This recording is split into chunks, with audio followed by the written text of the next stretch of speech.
আসসালামু আলাইকুম। আপনারা দেখছেন AR news BD. Channel subscribe করুন এবং লাইক কমেন্ট শেয়ার করে পাশে থাকুন। রক কাটা অভিযোগ নিয়ে মুখ খুললেন ঢাকা বিশ্ববিদ্যালয়ের শাখা ছাত্র শিবিরের সেক্রেটারি এস.এম. ফরহাদ।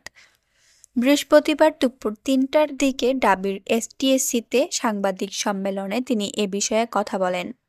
রক কাটা অভিযোগের বিষয়ে সাংবাদিকদের এক প্রশ্নের জবাবে সেক্রেটারি বলেন, এটা আমি সহজ করে বলি। আপনি রক কাটা লিখে গুগলে সার্চ করেন, দেখবেন সব ক্রাইম ছাত্রলীগের নামে। সেখানে শিবির নামে কোনো ডকুমেন্ট পাবেন না।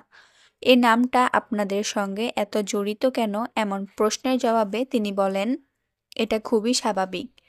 ফ্যাসিবাদরা যখন একটা ব্যাপারকে রিপিটেডলি এস্টাবলিশ করতে চাইবে, যেখানে আপনি কথা বললে আপনাকে ট্যাগ দিয়ে মেরে ফেলবে, আপনি এখানে একটা বয়ান এস্টাবলিশ করবেন, এটা খুবই স্বাভাবিক। এখানে বিষয়টাকে প্রত্যেকটা উপাদান হেল্প করছে।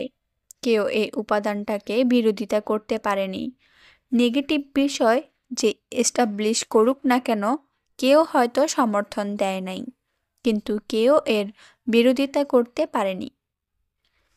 সমন্বিত সামগ্রিক এফোর্ট দিয়ে যখন কোনো কিছু দাঁড় করায়, তখন সেখানে নেগেটিভ এস্টাবলিশ হতে বাধ্য। এখন এ নেগেটিভ রাইট অর রং, এটার ডিসিশন দিবেন আপনারা। আপনারা সাংবাদিক যারা আছেন, তারা এই বিষয়টাকে যাচাই অথবা অ্যানালাইসিস করবেন, এটা সত্য কিনা।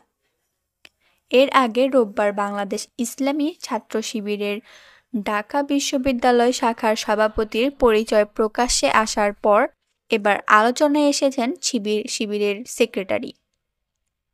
সমন্বয়ক আব্দুল কাদের বৈষম্য বিরোধী ছাত্র আন্দোলনের ৯ দফা সম্পর্কে একটি স্ট্যাটাস দেন। ওই স্ট্যাটাসে ঢাকা বিশ্ববিদ্যালয় শিবিরের সেক্রেটারির প্রসঙ্গ টেনে আনেন তিনি। এরপরই শুরু হয় তুমুল আলোচনা।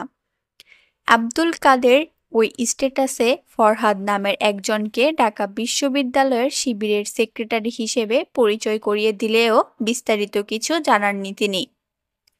তবে ঢাকা বিশ্ববিদ্যালয়ের একটি সূত্র বলছে, শিবিরের সেক্রেটারি হিসেবে পরিচয় করিয়ে দেওয়া ফরহাদ বিশ্ববিদ্যালয়ের সমাজ কল্যাণ ও গবেষণা ইনস্টিটিউটের 2017-18 সনের এবং কবি জসিমউদ্দিন হলের আবাসিক শিক্ষার্থী।